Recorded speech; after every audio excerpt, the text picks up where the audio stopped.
Assalamualaikum warahmatullahi wabarakatuh.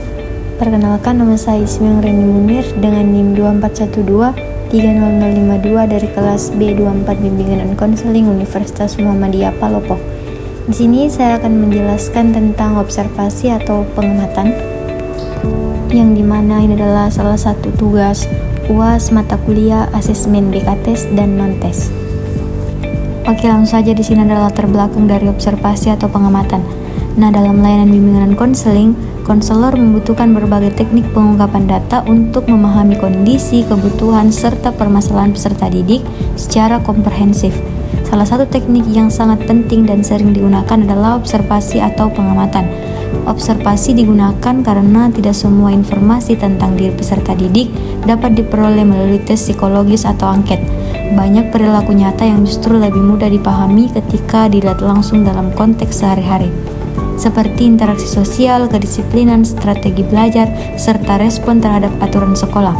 Oleh karena itu, observasi menjadi alat non-tes yang relevan untuk menangkap perilaku nyata serta objektif.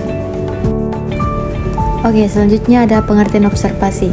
Nah, observasi atau pengamatan dalam bimbingan dan konseling non-tes adalah teknik pengumpulan data yang dilakukan dengan cara mengamati secara langsung perilaku, sikap, kebiasaan, interaksi, dan kondisi peserta didik dalam situasi nyata tanpa menggunakan instrumen tes tertulis atau terstandar.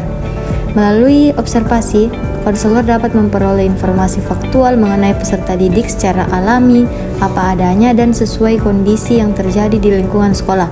Nah, observasi memberikan gambaran yang lebih jelas tentang perilaku peserta didik yang seringkali tidak dapat terungkap melalui wawancara, angket, atau tes psikologis.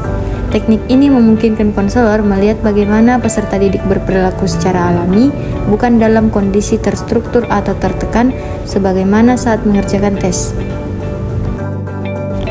Itulah tadi pengertian dari observasi. Selanjutnya ada tujuan observasi. Di sini ada 5. Yang pertama, memahami perilaku peserta didik secara langsung. Yang kedua, mengidentifikasi masalah atau kesulitan yang dialami peserta didik. Yang ketiga, mengetahui kebutuhan dan potensi peserta didik. Yang keempat, mendapatkan data sebagai dasar perencanaan layanan bimbingan dan konseling. Dan yang terakhir, ada mengevaluasi perilaku peserta didik.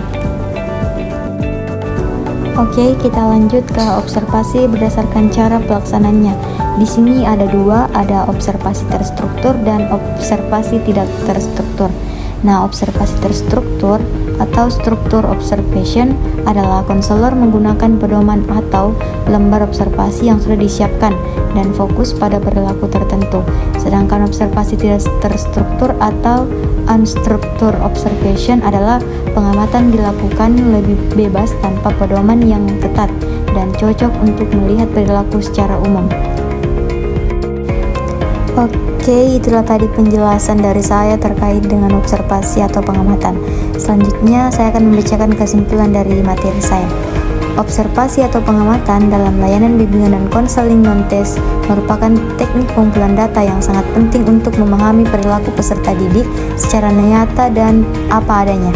Melalui observasi, konselor dapat memperoleh informasi faktual tentang sikap, interaksi, kebiasaan, dan kondisi peserta didik dalam situasi alami yang tidak selalu dapat diungkapkan melalui tes tertulis atau wawancara.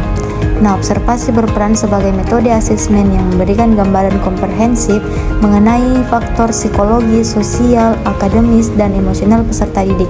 Teknik ini dilakukan secara sistematis dengan tujuan yang jelas serta pedoman pencatatan yang terstruktur sehingga data yang dihasilkan dapat digunakan untuk mengidentifikasi masalah, memahami potensi, menyusun program bimbingan, dan mengevaluasi perkembangan peserta didik setelah mendapatkan layanan BK. Mungkin itu saya yang dapat saya sampaikan, kurang lebihnya mohon dimaafkan. Saya akhiri dengan ucapan billahi fisabilil haq, fastabiqul khairat. Assalamualaikum warahmatullahi wabarakatuh.